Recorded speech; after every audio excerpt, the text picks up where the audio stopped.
Welcome to 300 Seconds. I am your host, James Hilgis.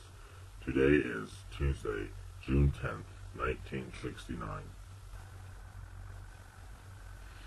The Ku Klux Klan has increased demonstrations. One demonstration in Hamilton County, Ohio has made national news, with a case in the Supreme Court because of Ohio's criminal syndicalism law. Here's a little more background on the Ku Klux Klan, also known as the KKK. The KKK was organized in the United States and advocates extremist reactionary currents such as white supremacy, white nationalism, and anti-immigration, historically expressed through terrorism. At the turn of the 20th century, America's social landscape was changing rapidly. Urbanization, industrialization, and a massive influx of Jewish and Catholic immigrants from Europe. The Klan began a violent campaign to terrorize immigrants and exploit fears that immigrants threatened American values. By the 1920s, Klan membership was over 4 million. During the 1930s and 40s, Klan membership again declined, but the Klan experienced a resurgence during the Civil Rights era. In the 1950s, blacks began to demand an end to the Jim Crow laws in the South that legally supported racial discrimination. Seeing the civil rights movement as a threat to white rule, the Klan went on the attack. Between 1955 and 1965, Klansmen or Klan sympathizers carried out over 200 bombings and murdered 40 civil rights workers. Brutal images of Klan violence turned public opinion against the KKK. By the end of the 1960s, the FBI was successfully infiltrating the Klan, and its leaders were being prosecuted. It seemed the Klan had been defeated. Klan membership declined from nearly 40,000 in 1961 to a low of 1,500 in 1973.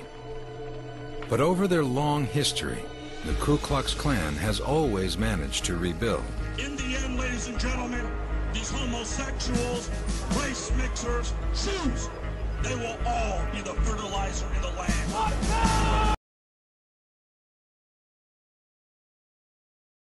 Let's go to Chuck Norris on the phone for a little bit more on this interesting case in Hamilton County, Ohio.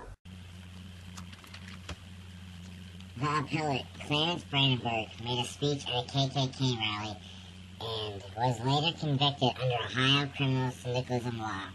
This law made advocating quote-unquote crime, sabotage, violence, or unlawful methods of terrorism as a means of accomplishing industrial or political reform, as well as assembling, quote, with any society, group, or assemblage of persons formed to teach or advocate the doctrines of criminal syndicalism, end quote.